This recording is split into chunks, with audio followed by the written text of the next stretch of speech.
going on, people? Back again with another episode. It is your host, Meds. This is The Mask, and we are here to discuss Falcon and the Winter Soldier, episode 5. Bucky and Sam trying to talk John down. Well, Sam is doing most of the talking, and he's literally trying to convince John that, he made a mistake, it was the heat of battle. These things happen, it's going to be okay, just give up the shield, and we can take it from there. And, John is going through a whole range of emotions, and he's just trying to, internalize everything what's just happened, from his best friend dying to him killing a man and the whole world seeing it and recording it, and all of these events are just playing over and over and over again. And he's just trying to literally find himself on some solid ground. And it seems to be going well, the talk with Sam. And Sam says, just give us the shield. And then, that's when the switch goes off in John's head, and he comes to the conclusion that, at the end of the day, all you care about is getting the shield back. But I'm not going to give it back because it's mine. I am Captain America. Bucky, on the other hand, is just like, I've been wanting to take the shield off you for a long time, and I ain't waiting no more. You've proven you are a danger and you're not worthy of the shield. So we want it back. The fight scene was quite good, actually. I enjoyed the fight scene, and the thing is, it was filled with so much emotion, especially for what they're fighting over and what it represents to each person. Sam's wings end up getting destroyed by John. They have to break John's arm in order to get the shield off him, which I thought was kind of cool. John doesn't get court-martialed, and he doesn't get a dishonorable discharge, but he does get discharged, and he's not going to get any benefits. But because of his prior record, he won't get dishonorably discharged, which, when you really think about it, in and of itself, it is kind of messed up how the whole thing went down and how they basically did him. And he even makes a point to even bring that up.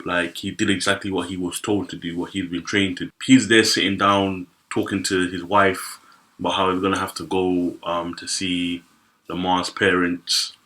And then just one random woman comes up. I've forgotten her name, man. Random lady. I felt kind of ruined the mood. She was too comical when the scene of this was meant to be more serious. But yeah, she basically works for an organization, and she tells him, she seems to know everything about, we're going to give you a call. When we do call you, pick up that phone, and we will not let a man of your talents go to waste. So we're going to see how that kind of pans out. Sam, who has the shield, and he goes to see Isaiah, and he literally was going to give him the shield, but he wants to know why what happened to him. And, he has to sit down with Isaiah, and Isaiah tells him what happened and the reason why he ended up getting locked away for 30 years. But I like the contrast in which these two characters represent, because Isaiah is from the generation where everything that went wrong and everything where we were essentially victimized and brutalized and marginalized, he's from that era where it was fully in your face. Whereas Sam is, again, he's from the new generation where things aren't perfect, but things can change. And I just liked that conversation. I liked the fact that Sam didn't try to, interject or try to say Isaiah's wrong. He has to listen to him.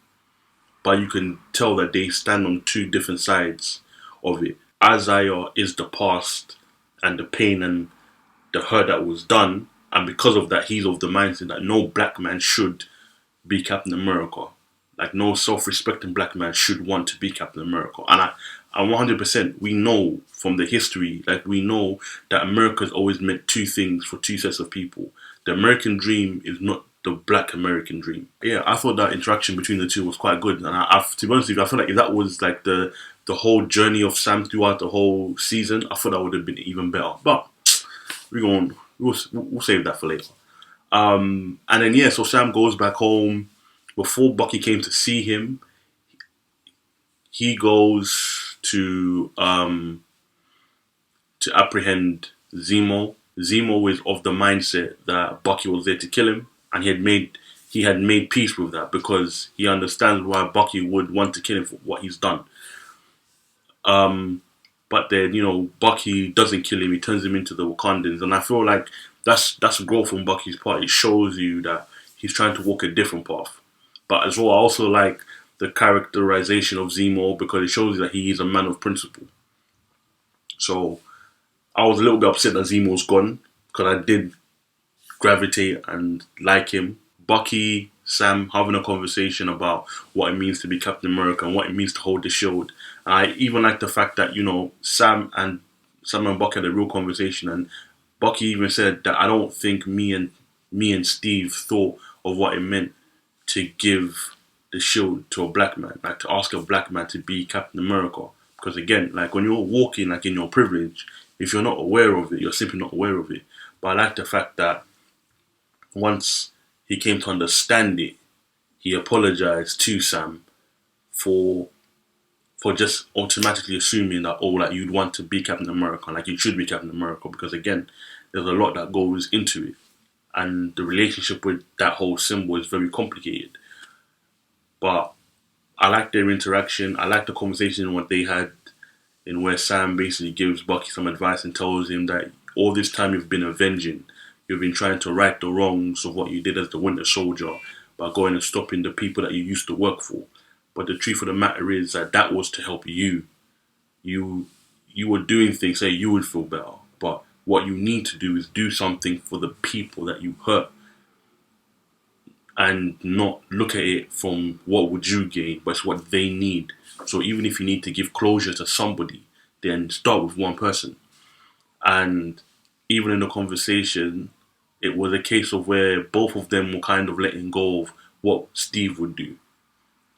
And I thought that was deep. I think that was like an amazing like moment for them both, because I feel like both of them have lived their lives under Steve or in Steve's shadow. I feel Bucky again as being Steve's best friend, and he's also tried to basically do what Steve would do by even getting like the same book that Steve had when he came out of the ice. But he's not Steve, and he needs to stop trying to live up to Steve. And I really like their dynamic, to be honest. I feel like their dynamic to me is an actual friendship, like they're partners. I never thought that Sam and Steve were partners. I just thought that Sam was the sidekick. Because even though like Sam and Steve got on well, I just never really felt that friendship that they have.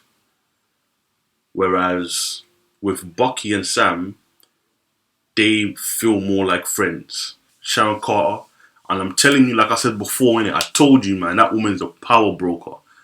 I said in the last video, go check it out if you haven't. I told you, man, you can't trust her. She wasn't moving right. Then it then goes to Cardi. Cardi is in New York, and she's now ready to, mobilize and go to war.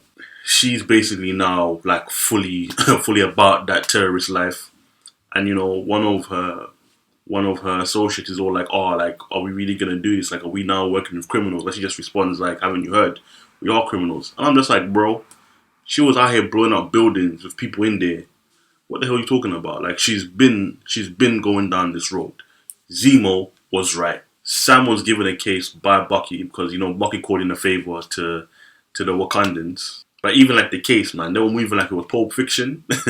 Because we don't get to see what's in the case. You just see like kind of like Sam open the case. I'll probably say like this one, I'll probably give it an 8 out of 10. I did like the fact that again it was just like a more of a breathing episode.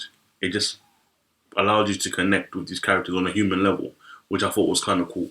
Guys, thank you for watching. Please like, comment, subscribe, share. Until next time, peace.